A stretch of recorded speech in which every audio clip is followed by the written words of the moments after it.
el equilibrio. Bueno, vamos a empezar la clase de hoy. Habíamos dicho que habíamos dejado dos temas dentro de lo que vimos, aislados, digamos, de acuerdo al orden de Curtis o del cuadernillo. ¿Y por qué sucedía esto? Porque el transporte de lípidos, el cuadernillo, el libro de Curtis, en realidad, lo plantea dentro del intestino delgado.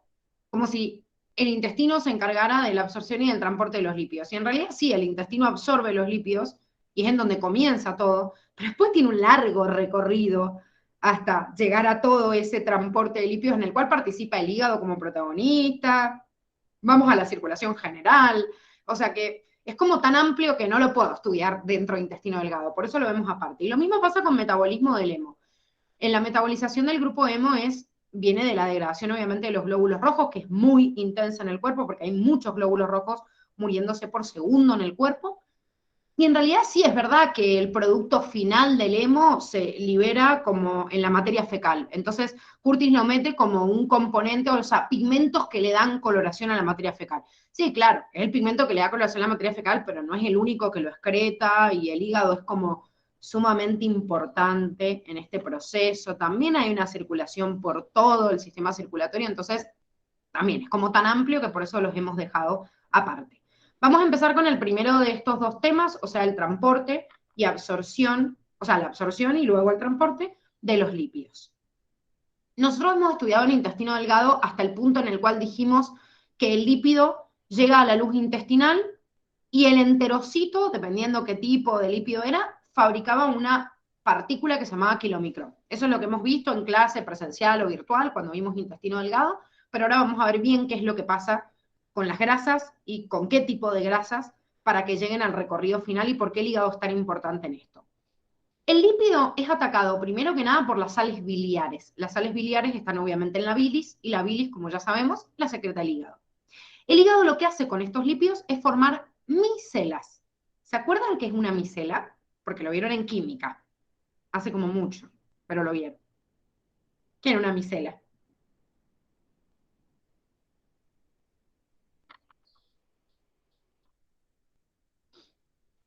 ¿Qué se les viene a la mente cuando les digo micela o es una gran incógnita y un signo de pregunta?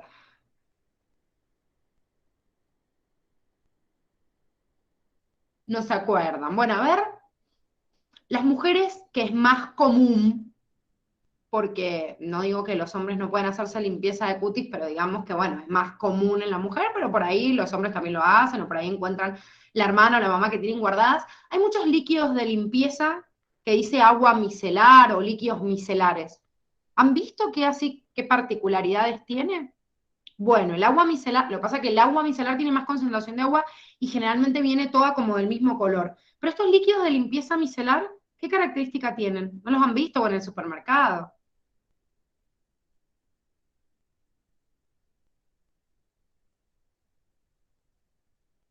No, bueno, generalmente estos líquidos, estas cremas o que tienen, sí, sí, más allá de que limpian, tienen como un doble componente que para visualizarlo, porque como lo tienen que mezclar para visualizarlo, tiñen a uno de los dos componentes y se ven como líquidos de dos colores. Líquido que se ve que sea transparente y rojo, transparente y azul, bueno, tiene distintos colorantes, pero para diferenciar los dos componentes. Esos dos componentes que tienen esos líquidos, ahora prestenle atención en el supermercado, es porque uno es hidrofílico y el otro es hidrofóbico. Entonces, ¿por qué se ven en capas? Porque en realidad, por más de que yo los bata y los mezcle en el momento, es una micela. Esa grasa, ese componente graso de ese líquido, nunca se va a disolver en el agua, porque sabemos que los componentes hidrofóbicos no se disuelven en los hidrofílicos.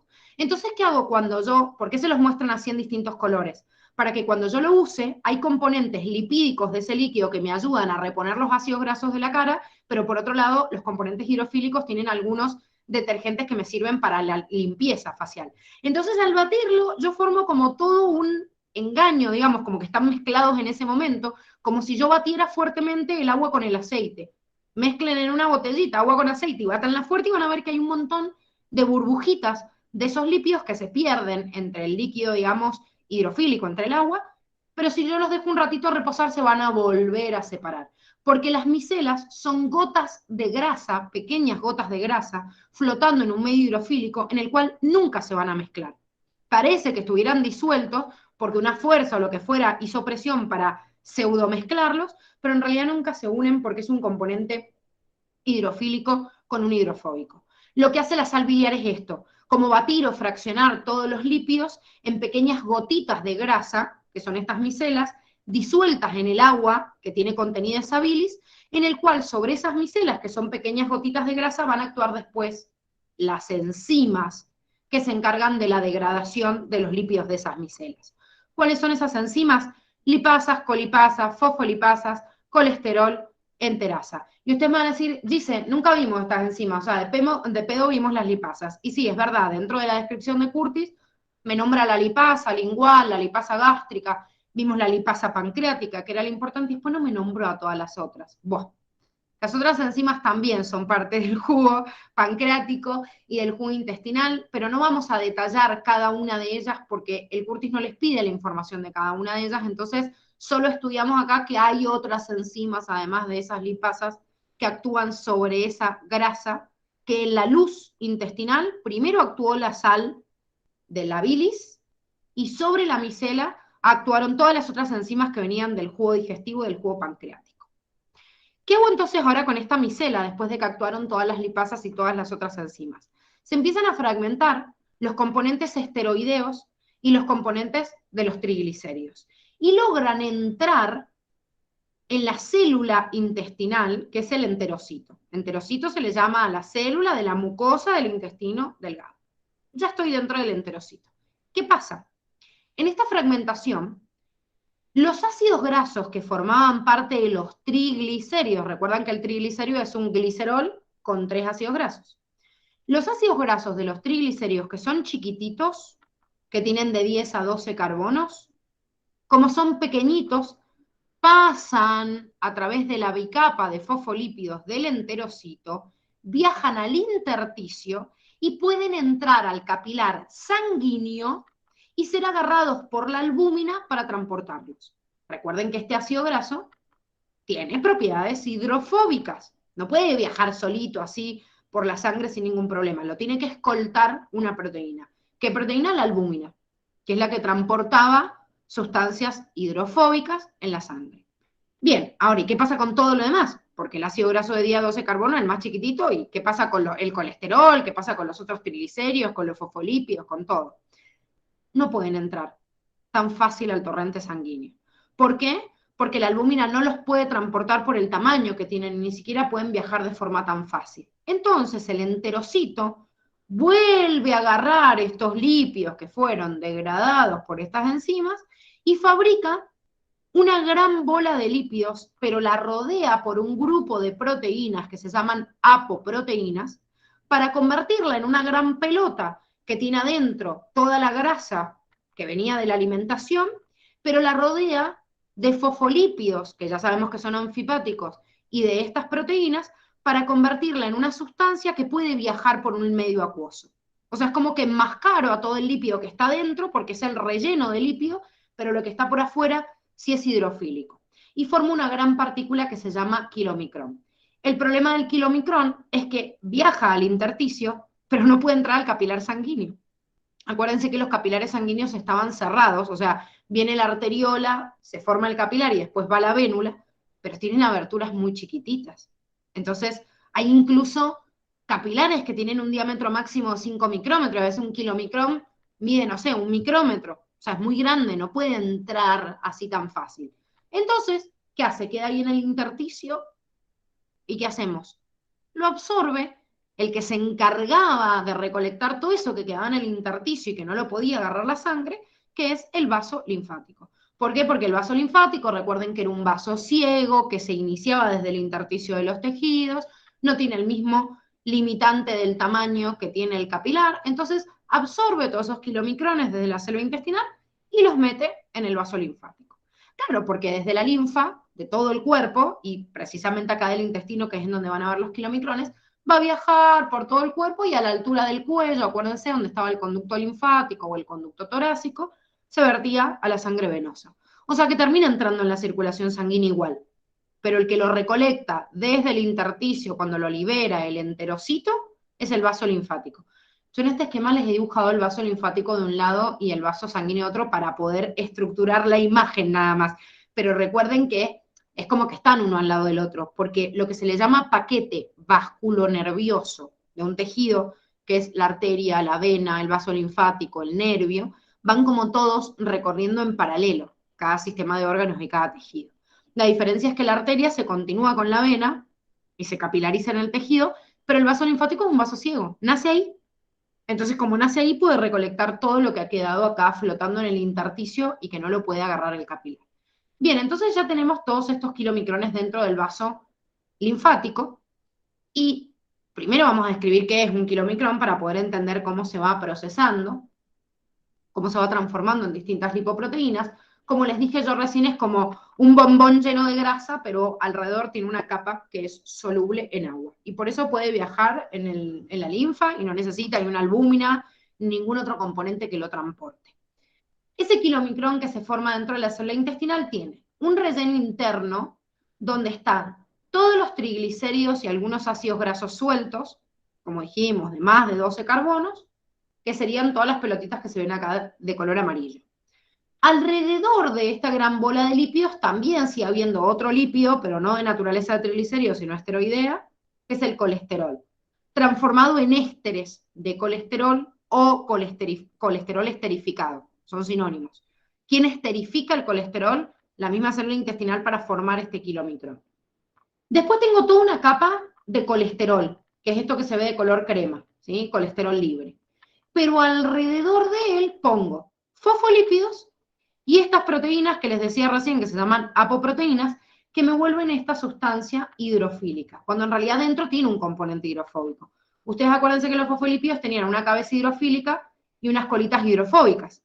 Entonces el fosfolípido es la estructura ideal para tener contacto, lo hidrofóbico adentro con toda esa gran pelota de grasa y lo hidrofílico afuera para poder flotar en agua. Entonces, de alguna manera, yo formo una gran pelota de grasa, pero que está rodeada de partículas que le permiten el traspaso en una sustancia líquida, como es la linfa y como va a ser después la sangre.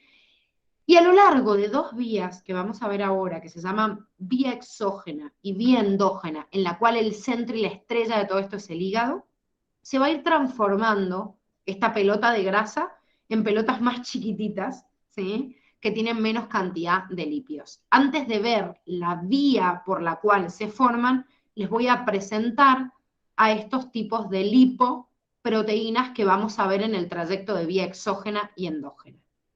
Este kilomicrón, que es la gran pelota llena de lípidos y rodeada por fosfolípidos y proteínas, va perdiendo contenido lipídico y a medida que achica su tamaño va cambiando el nombre. Se llama kilomicrón remanente, cuando el kilomicrón pierde una cantidad de esos lípidos, VLDL, IDL, LDL, HDL. Estos nombres derivan de la densidad que tienen estas partículas. Si ustedes se fijan, el contenido de lípidos va ascendiendo desde acá hasta acá, en cambio la densidad va ascendiendo en sentido opuesto. ¿Por qué pasa esto? Porque en un volumen igual de una cantidad determinada de lípidos y proteínas, las proteínas pesan más que estos lípidos. Y nosotros ya sabemos que la densidad es masa sobre volumen. Entonces, a una igual masa, si yo en toda esa cantidad tengo proteínas nada más en el mismo volumen de lípidos, va a ser más densa la proteína. Entonces, por más de que la partícula se vaya achicando en tamaño y vaya perdiendo lípidos, en relación le quedan más proteínas con respecto a esos lípidos. Entonces va descendiendo su densidad. Quiere decir que la partícula menos densa de todas es el kilomicrón. Después le sigue el kilomicrón remanente, después la lipoproteína de muy baja densidad, densidad intermedia, baja densidad y alta densidad. Estas son las que más circulan en sangre, ya vamos a ver el recorrido bien de cada una, pero las HDL y LDL son las que más circulan en sangre y primero se describieron. Entonces le pusieron a una de alta densidad y de baja densidad. Y después vieron que habían otras categorías de partículas que vienen liberándose desde el hígado, que tienen también una densidad más baja que esta porque tienen más contenido lipídico. Entonces la primera que describieron después de estas dos es esta. Y como esta se llamaba de baja densidad, esta le pusieron de muy baja densidad. Pero después describieron una intermedia entre estas dos, entonces claro, ya tenían la de baja densidad, y la de muy baja densidad, en el medio no teníamos nombre para ponerle y le clavaron intermedia. Así que ojo con esto, porque si yo digo densidad intermedio, la palabra intermedio me parece que va a estar en el medio de alta y baja, y no en el medio de la baja y muy baja. ¿Sí? O sea que este esquemita es muy importante que se lo aprendan. Desde el que tiene más lípido pero menos densidad, hasta la que tiene más densidad pero menos lípidos. Porque al fin y al cabo, es como todo lo mismo. El hígado parte y hace una síntesis de estas VLDL, pero la VLDL pierde lípidos y se va transformando en las otras partículas. Y de hecho, la misma HDL, si absorbe lípidos que hay en circulación, se transforma en LDL. Y sí, si son las mismas lipoproteínas, nada más que tienen más o menos grasa. Entonces, ahora vamos a entender en este circuito por qué le dicen a la HDL la lipoproteína buena y a las otras las malas. Porque en realidad tienen un exceso de grasa si yo como de más. No es que sean malas. O sea, de hecho, si yo no tengo LDL, no puedo transportar colesterol a los tejidos si mi testículo, ovario o la glándula suprarrenal no pueden secretar sus hormonas. O sea, no es que son malas, es que si hay mucha cantidad de grasa que yo como, obviamente el excedente va a estar en sangre flotando como estas LDL. Entonces van a formar placas de ateroma, van a espesar la sangre y al espesar la sangre aumentan la resistencia periférica vascular y ya vimos que eso aumenta la presión sanguínea, o sea, genera trastornos que tienen que ver lógicamente con esa hipercolesterolemia, ¿sí? Pero no es que sean malas. Veamos entonces ahora el doble circuito para poder entender dónde entran en realidad en esta descripción estas lipoproteínas. Este transporte entonces se divide, como les dije recién, en dos vías. Una se llama exógena y otra endógena. La exógena es desde que yo me comí el lípido hasta que llega al hígado. Y el hígado también secretando sales biliares vuelve parte al intestino. Entonces es como un circuito medio cerrado que se comunica con el otro, pero hay un circuito.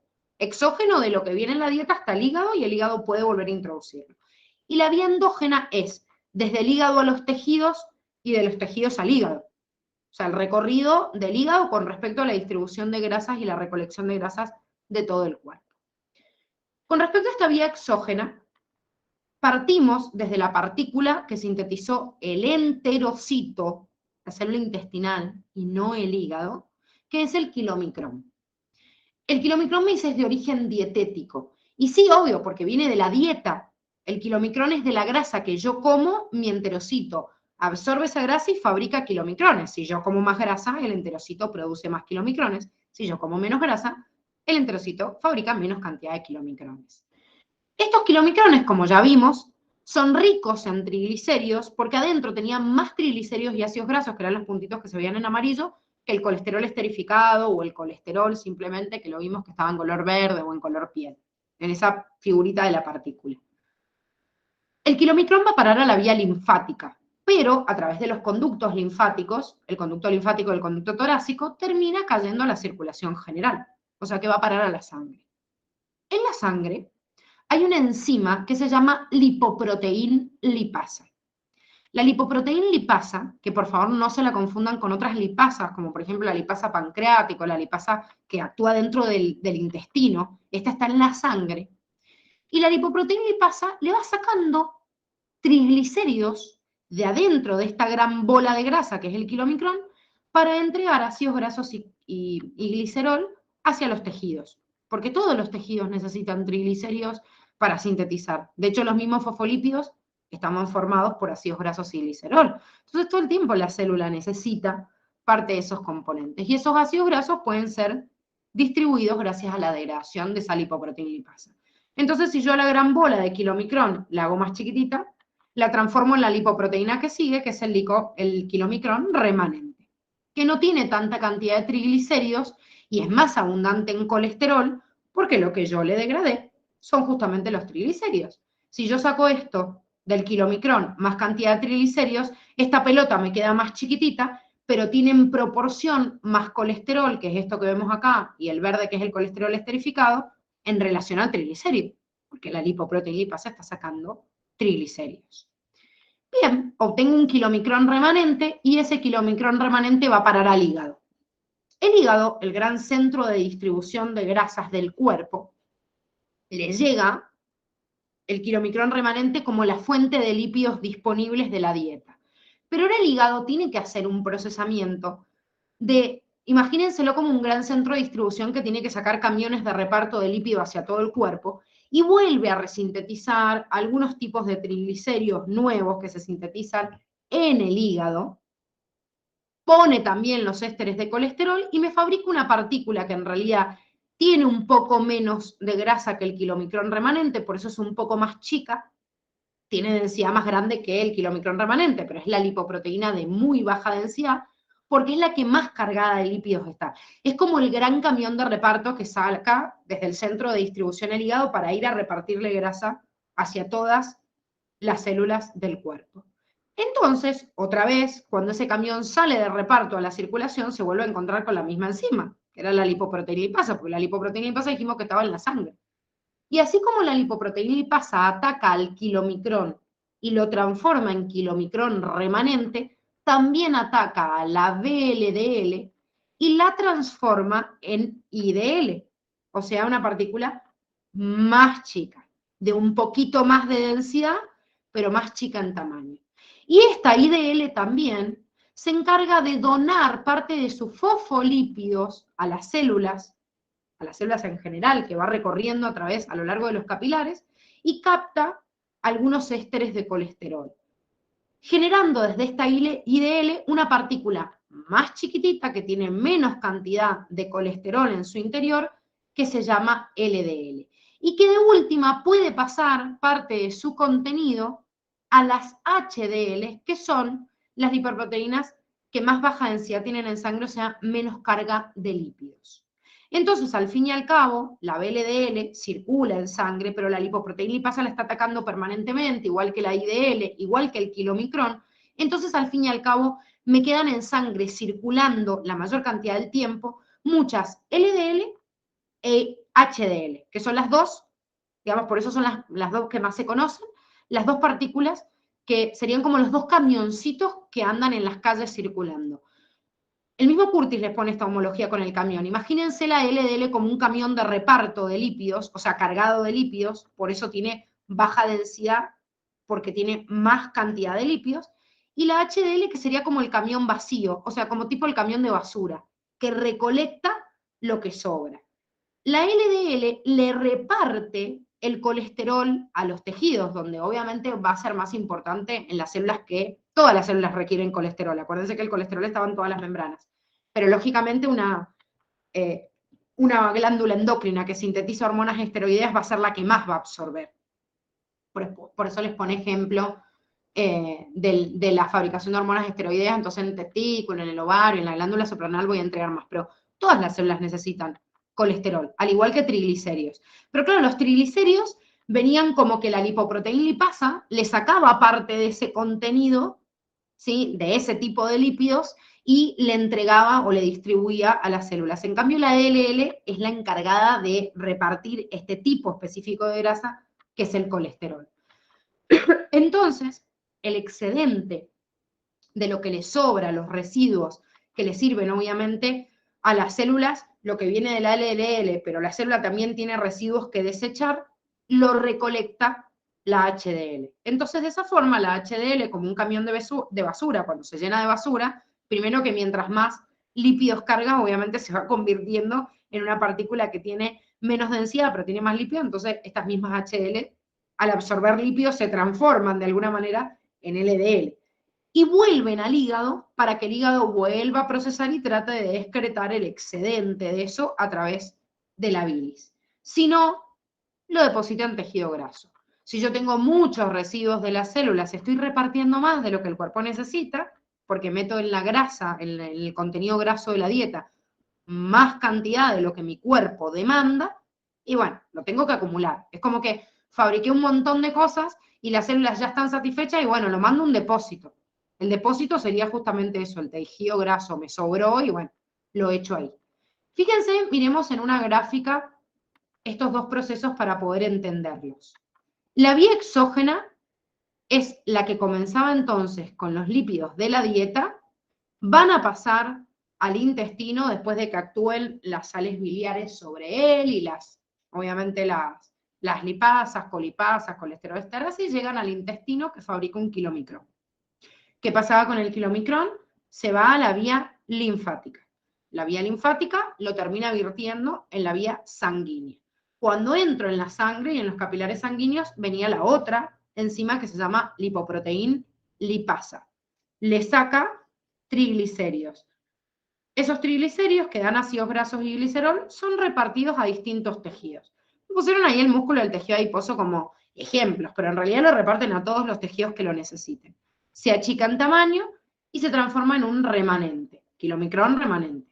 Ese kilomicrón remanente es el que viaja al hígado. ¿Qué hace el hígado? Utiliza este kilomicrón remanente para sintetizar las VLDL, pero parte de ellos lo vuelve a excretar por la sal biliar. ¿Ven que se forma como un circuito? Por eso yo les decía que son vías, pero en realidad forman como un círculo en cada uno de ellos que se conecta. En la vía endógena, el hígado sintetiza VLDL. La VLDL va a parar a la sangre. La sangre tenía lipoproteína lipasa, entonces ataca a estas VLDL y saca triglicéridos que son repartidos a distintos tejidos. O sea que de la misma forma que el kilomicrón remanente se transforma en remanente por la lipoproteína lipasa en los capilares, la VLDL, gracias a la misma enzima y repartiendo triglicéridos a los tejidos, se transforma en IDL. ¿Sí? Entonces, la lipoproteína lipasa me soluciona el traspaso de los triglicéridos hacia todos los tejidos. Pero claro, la IDL, que va perdiendo también triglicéridos por la lipoproteína lipasa, se termina transformando en una LDL. Y la LDL es una gran pelota que no tiene tantos triglicéridos, pero tiene mucho colesterol. Y el colesterol de esa LDL es la que es transportada hacia todos los tejidos extrahepáticos, por eso dice fuera del hígado, que necesiten de este colesterol. La LDL es el camión de reparto que recolecta por todos lados y en simultáneo el hígado sintetiza esta flecha que sale acá, es la HDL, que es como el camión de basura solito, entonces en la circulación tengo LDL, tengo HDL, las cuales, si hay mucha cantidad de grasa, la HDL lo recolecta y lo nuevo se lo entrega la LDL. Este camión de la basura lleno de residuos vuelve al centro de distribución, sería, que es este hígado. Miren, bueno, este es un esquema que yo les busqué, pero les voy a hacer una esquemita con esta homología que hace el Curtis de los camiones porque me parece que es como más representativo y se va a entender un poco mejor. Díganme cuando vean la otra pantalla.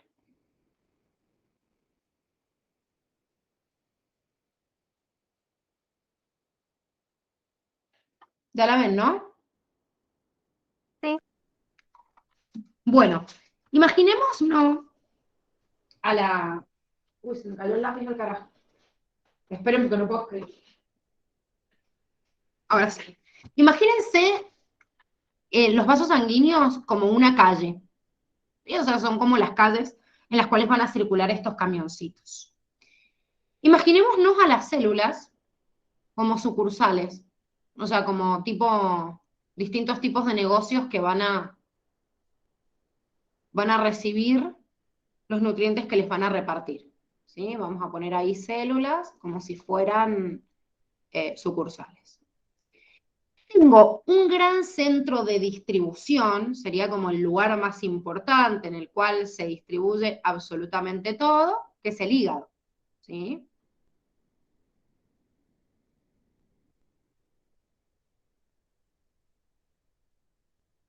Este sería entonces el hígado. Bien, ahora, el hígado saca un camión que lo vamos a hacer como chiquitito y vacío, que sería como el camión de la basura. ¿Sí? El camión de la basura son las HDL, que van a empezar a circular por acá por sangre y van a ir recolectando los residuos de todas estas células. O sea, todas estas células pasan al intersticio y cargan, digamos, su contenido de lípido para que lo absorba esta HDL. Pero por otro lado, este mismo centro de distribución, que es el hígado, me saca grandes camiones llenos de lípidos. Vamos a poner el camión de reparto,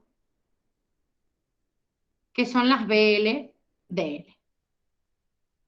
Imagínense estas VLDL con mucha cantidad de grasa, pero en realidad yo tengo, vamos a dibujar como en distinto color para poder entenderlo.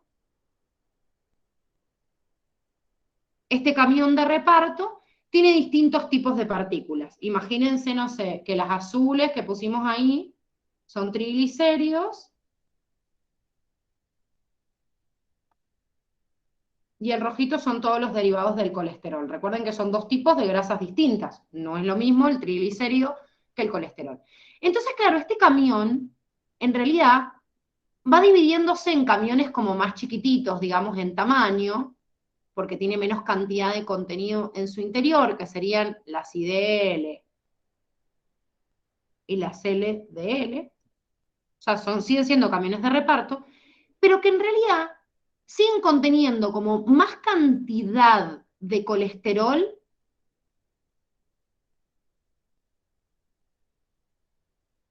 que de estos triglicéridos.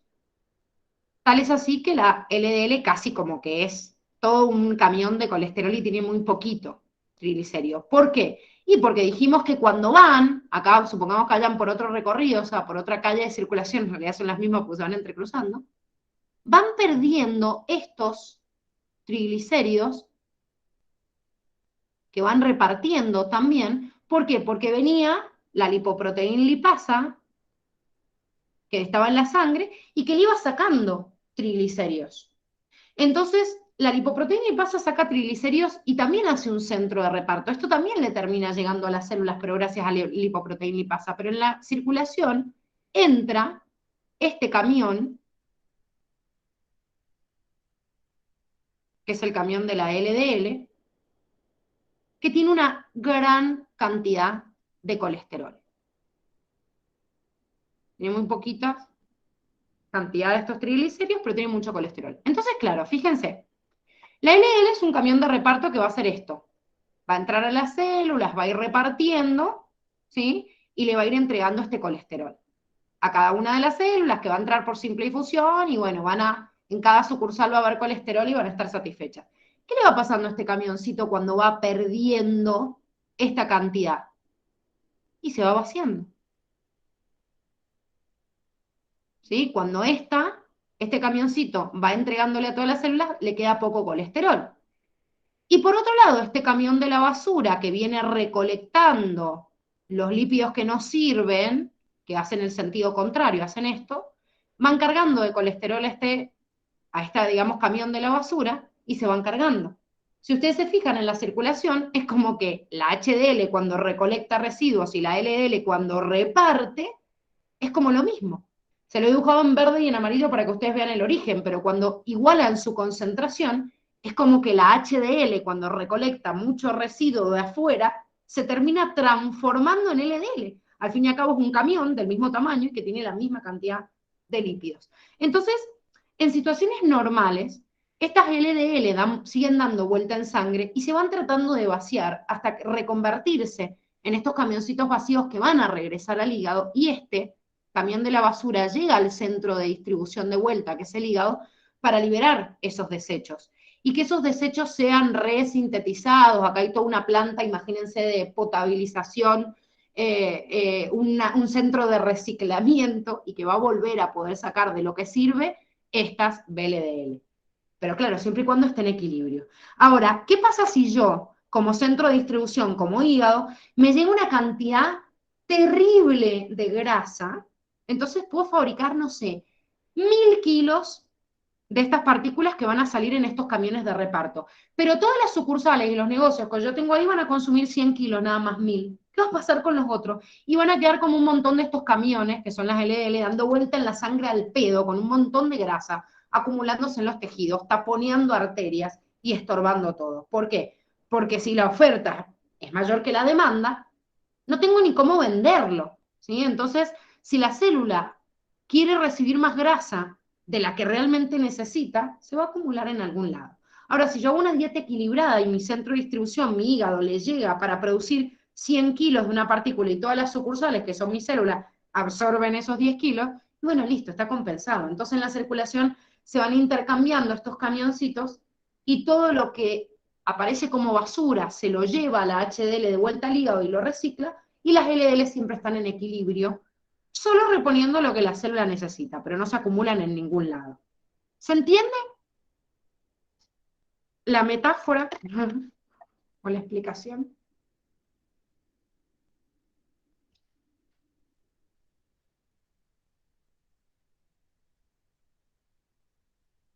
¿Se entiende o no?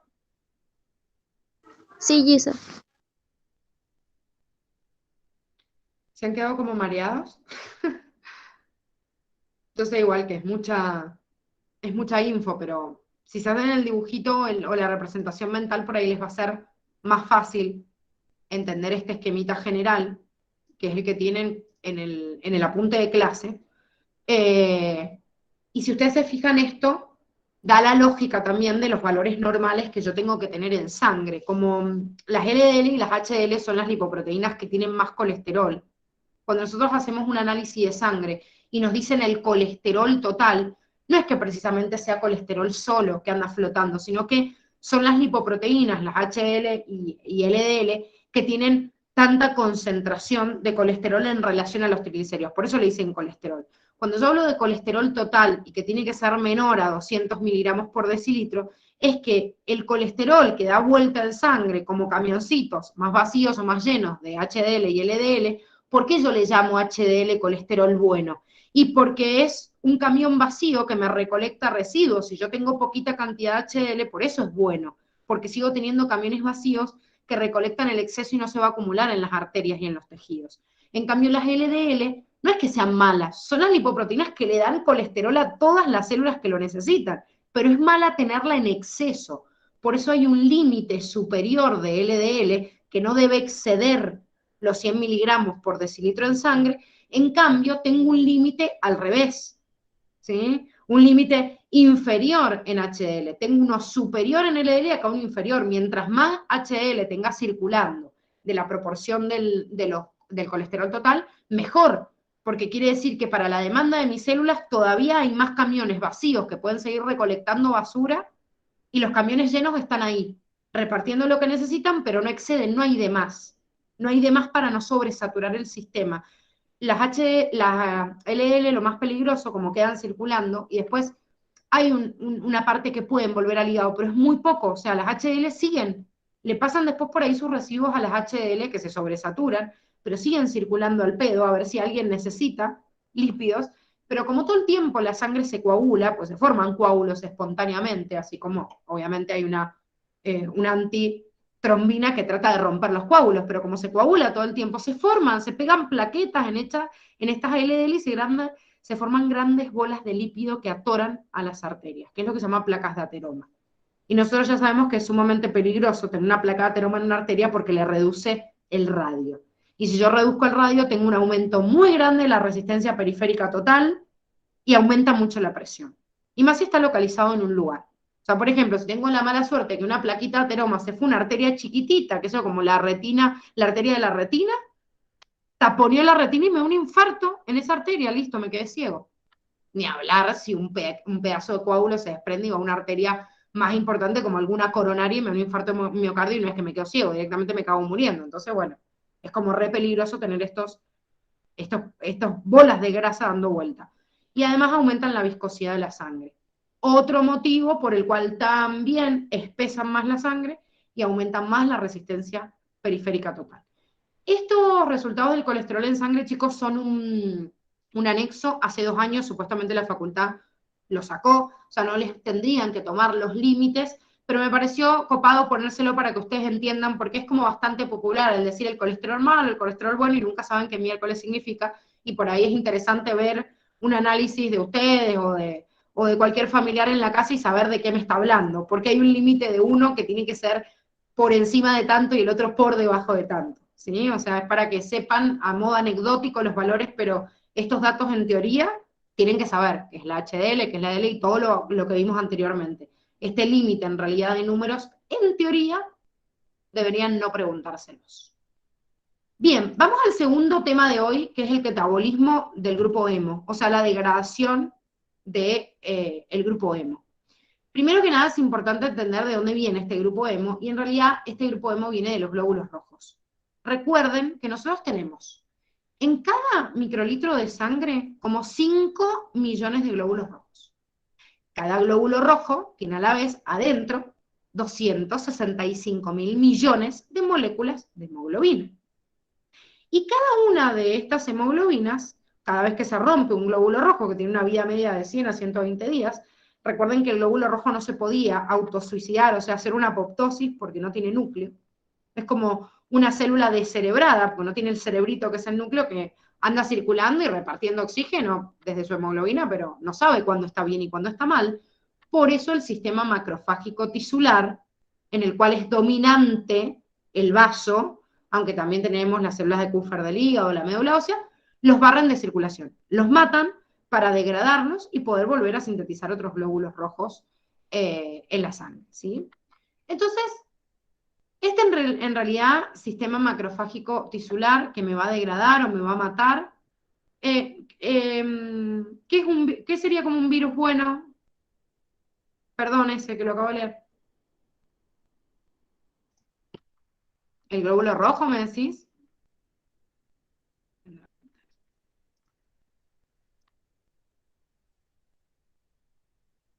Ah, bueno, sí, sí, pero es una célula. Ojo que el virus nunca fue célula. El glóbulo rojo es una célula. Por eso les puse el ejemplo es como un descerebrado. Como que perdió el cerebro, que es como lo más importante que comanda la vida, pero sí es como una persona descerebrada. Sí, siendo una persona, un ser vivo, nada más que perdió lo que comanda como las funciones básicas de su vida, pero fue un ser vivo, porque el eritroblasto que le da origen es un ser vivo.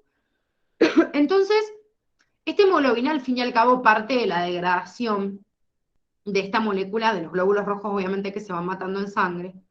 Esperen, que les voy a hacer otro grafiquito de esto para que entendamos, antes de pasar a la vía general de degradación. Ese glóbulo rojo, al fin y al cabo, es una... Ay, no sé si se ve. Bueno, díganme cuando se vea. Ese glóbulo rojo, al fin y al cabo, es una célula que tiene adentro un montón de moléculas de hemoglobina. ¿Ven la pantalla blanca o no?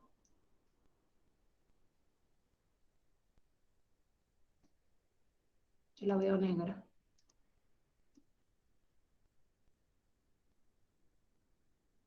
Sí, se veía y se salió, no sé qué le pasó. Bueno, ahora debería verse. Ahí está.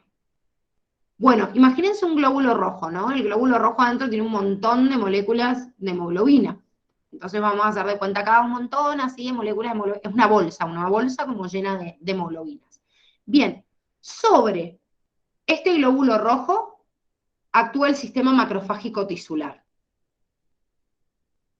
El sistema macrofágico tisular es todo el conjunto de macrófagos que ya hemos visto en el sistema inmune, que están debajo de los tejidos, o sea, en el conectivo, y van a degradar y van a sacar, digamos, van a romper a esta célula, a este glóbulo rojo. Entonces voy a encontrar un montón de moléculas circulando de hemoglobina.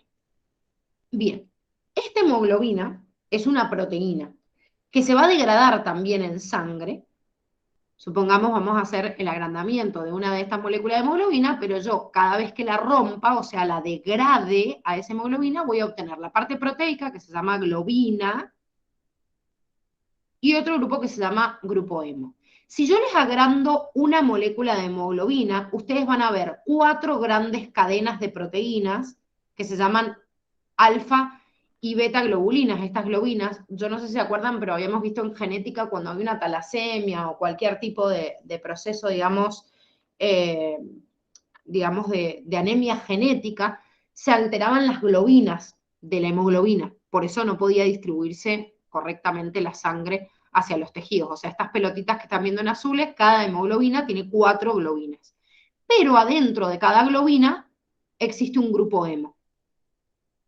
¿Sí? O sea que cada hemoglobina tiene 4 globinas y 4 grupos hemos, obviamente unidos entre sí, pero lo que yo hago cuando degrado la hemoglobina es separar la parte proteica de la parte del grupo hemo.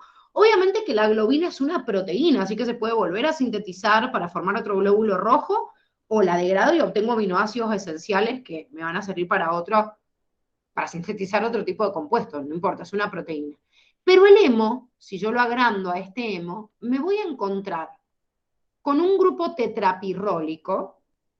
Esto les va a recordar mucho a la molécula de clorofila que vimos en metabolismo, y en realidad la molécula de hemoglobina es así, y la verdad es que la vamos a ver también en la unidad que viene, en respiratorio, en donde nos metemos un poquito más en esto. Tiene 4 grupos porfirínicos, que son los que vemos acá, y acá un átomo de hierro, que es el que transporta oxígeno. Por eso cada hemoglobina tiene 4 grupos hemo con 4 átomos de hierro y transporta 4 moléculas de oxígeno. Entonces, cuando el grupo hemo yo lo degrado, obtengo por un lado el grupo porfirínico, que sería cada uno de estos anillitos que vemos acá, y el hierro.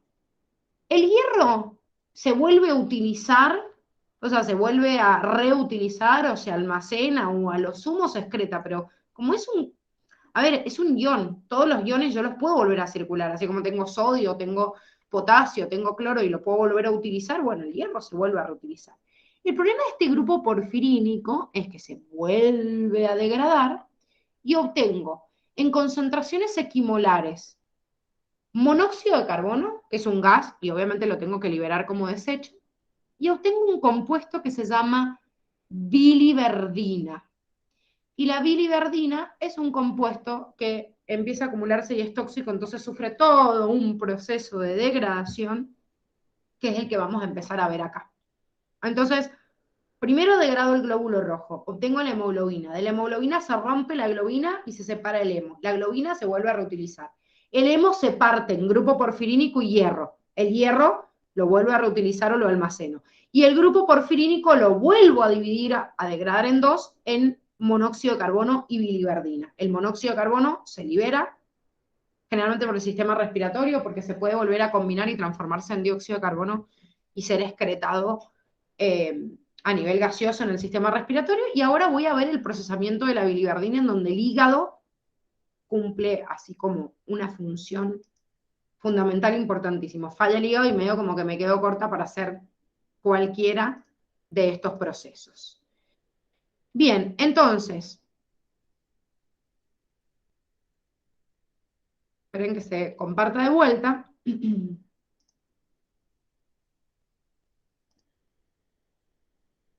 Yo voy a tener entonces, como dijimos recién, de este grupo hemo que se está degradando, el hierro, que como les dije recién, puede ser liberado en exceso, pero la mayoría de las veces se transporta o se almacena.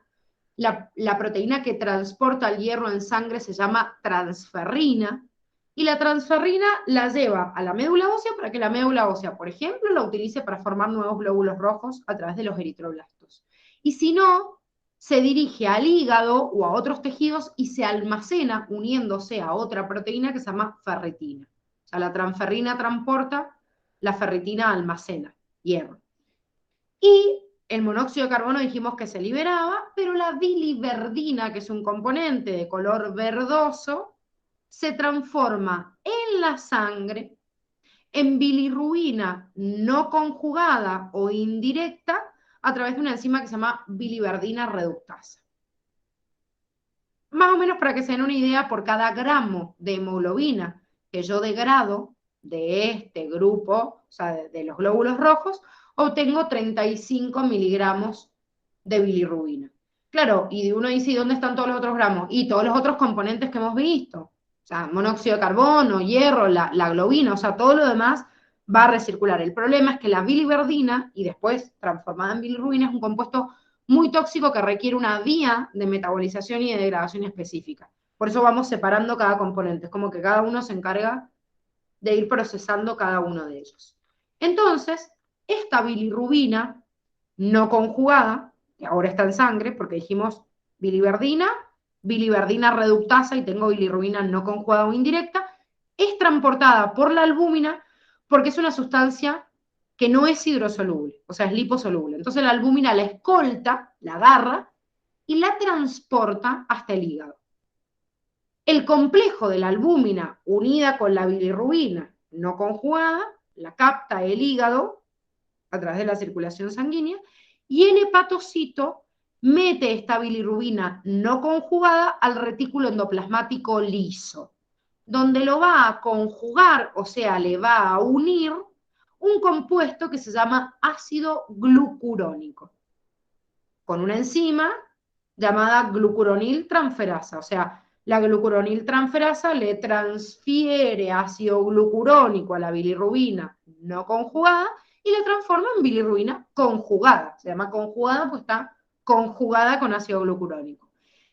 Y también se la llama bilirrubina directa porque directamente puede viajar en sangre. La otra era indirecta porque la tiene que escoltar la albúmina, porque es liposoluble. En cambio, al conjugarla esta bilirrubina, el ácido glucurónico, la hacemos soluble en agua y ahora puede liberarse en un contenido acuoso, puede difundir a través de un medio acuoso. Pero no va a parar a la sangre, sino que el hígado, como nosotros ya sabemos, libera para abajo por el conducto hepático la bilis, que puede ser almacenada en la vesícula biliar.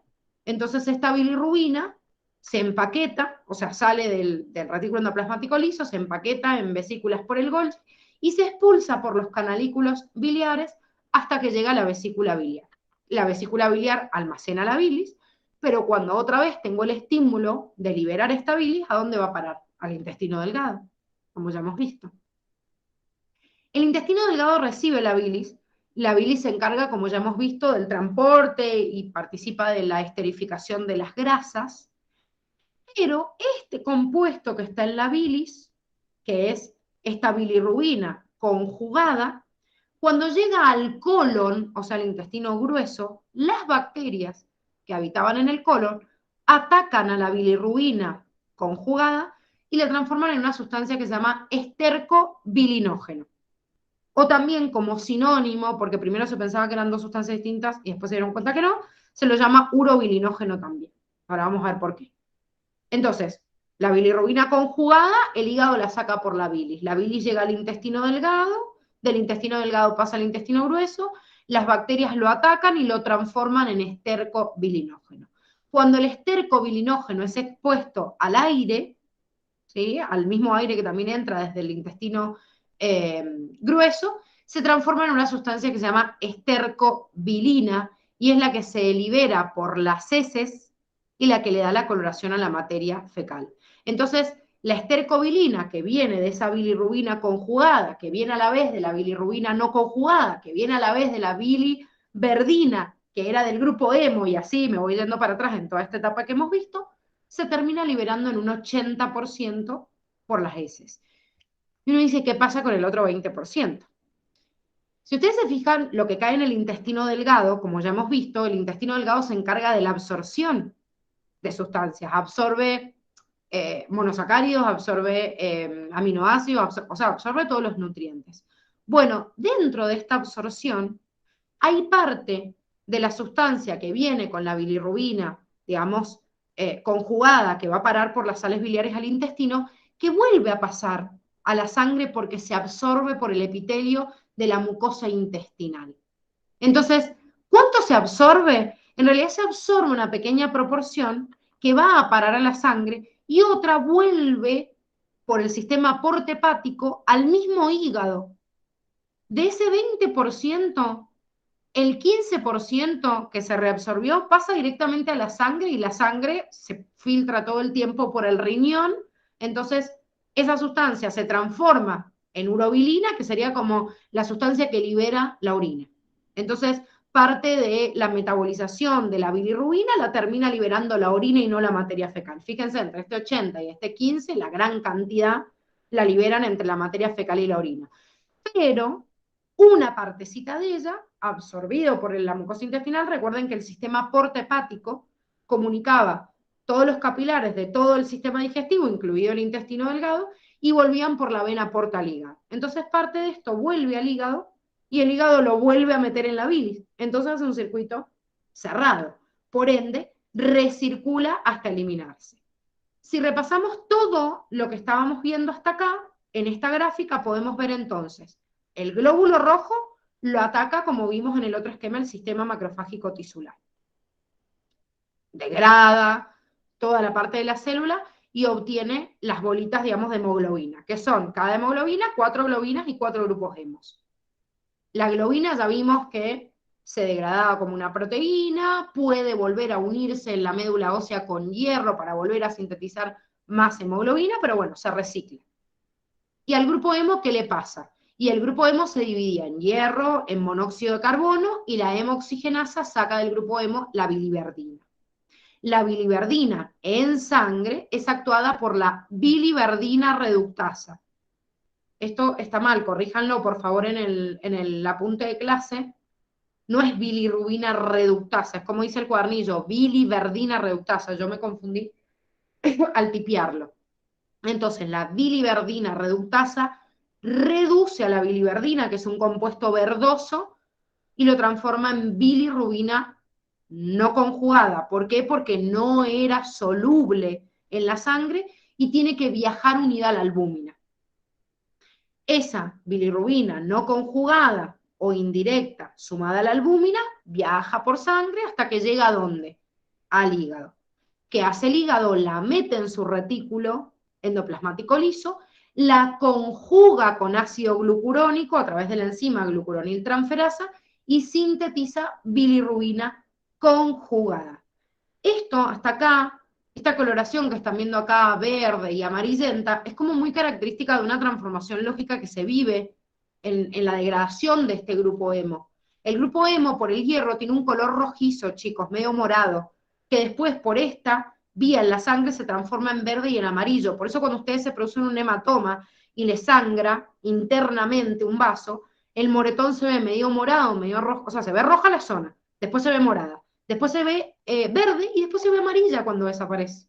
Por eso hay personas que por ahí denuncian un golpe, un accidente o lo que sea y dicen, esto pasó hace un día, y en realidad los médicos forenses pueden ver un hematoma de un color, no sé, verdoso y decir, no, esto no pasó hace un día, porque ya hay una transformación a biliverdina. O si ya es amarillo, perdón, pasó hace más tiempo todavía.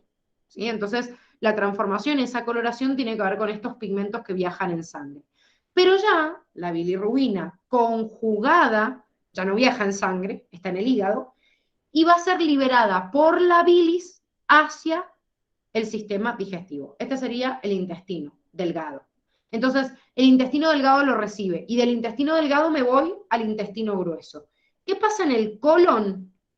Esta bilirrubina conjugada por la acción bacteriana del colon se transformó en estercobilinógeno y va a parar a las heces. Toma contacto con el aire, estercobilina a las heces.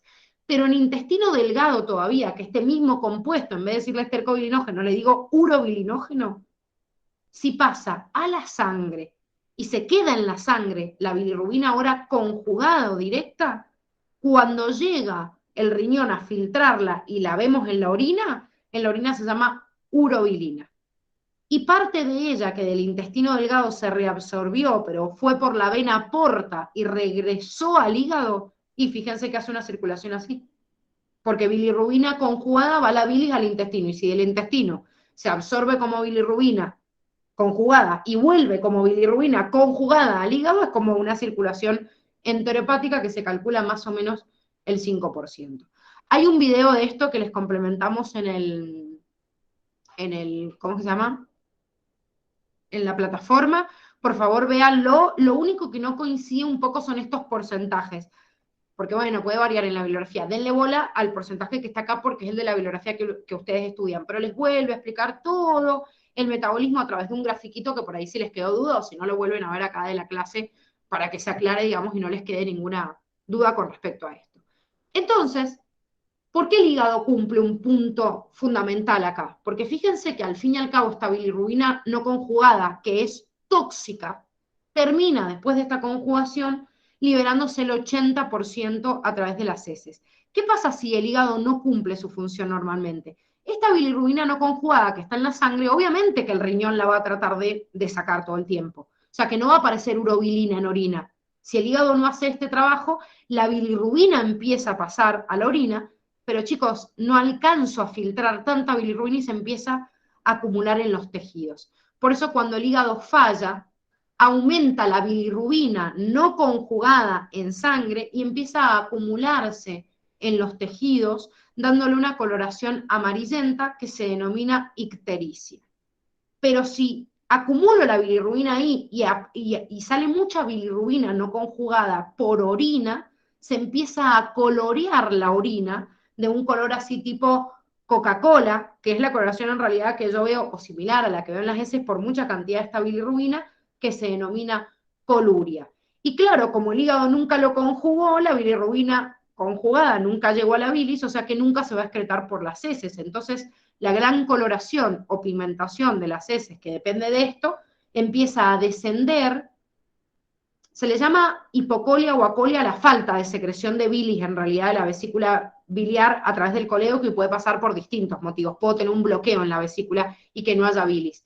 Pero esa falta de bilis en la secreción, si también conlleva una disminución de, obviamente, la cantidad de bilirrubina conjugada que va a las heces, aparece una decoloración de la materia fecal que se llama hipocolia. Entonces, estos tres signos, coloración de las mucosas o ictericia, decoloración de la materia fecal o hipocolia y aumento de la coloración de la orina o coluria, son los signos característicos de un malestar hepático, de una cirrosis, de una hepatitis, o sea, de cualquier tipo de descompostura que haya lesionado. Acuérdense que el hígado tiene un montón de funciones, un montón. Pero claro, esta función es tan primordial que si falta, yo la dejo de ver justamente en los signos básicos, porque a ver, me duele, a ver, tengo malestar hepático y me duele la cabeza, sí, pero me puede doler la cabeza por un montón de cosas. Ahora, si yo tengo ictericia o coluria o hipocolia, es obvio que el hígado está fallando. O sea, puedo tener, por ejemplo, un bloqueo del conducto o del paso biliar. Bueno, obviamente voy a acumular y no puedo liberar la bilirrubina conjugada, pero voy a generar un trastorno ahí a nivel digestivo, pero ya si tengo ictericia es porque hay bilirrubina no conjugada que se está acumulando en los tejidos, ¿sí? Entonces, depende obviamente de ello. Ahí se pregunta si es verdad que la orina es más transparente o con color dependiendo de la dieta. Totalmente, chicos. La coloración de la orina depende de la urea, que es el desecho nitrogenado, obviamente, que nosotros liberamos, de otros residuos, como lo que estamos viendo acá, por ejemplo, la liberación de bilirrubina o de urobilina, pero se pigmenta más o menos, dependiendo, obviamente, la concentración de urea que yo tenga y los alimentos que yo vaya a consumir. Si yo me estoy tomando 5 litros de mate y estoy tomando agua, obviamente la orina va a ser mucho más transparente, porque tengo mucha agua para liberar y poca cantidad de ácido úrico. En cambio, cuando se acuestan a dormir y hace 8 horas que no van al baño a hacer pis, se levantan y la orina está bien concentrada, claro, porque hace 8 horas que no libero nada y estoy concentrando la mayor cantidad de compuestos o de desechos que, que estoy liberando. No sé, como remolacha, que tiene una alta cantidad de tintura y aparece también en la orina, y la orina aparece de color rojiza, así que comen espárragos o alcauciles que tiñen un montón y le cambian un montón el olor a la orina, y la coloración también sale media verdosa. Entonces, obviamente, depende de la alimentación, lógicamente. Bueno, ¿alguna duda, chicos?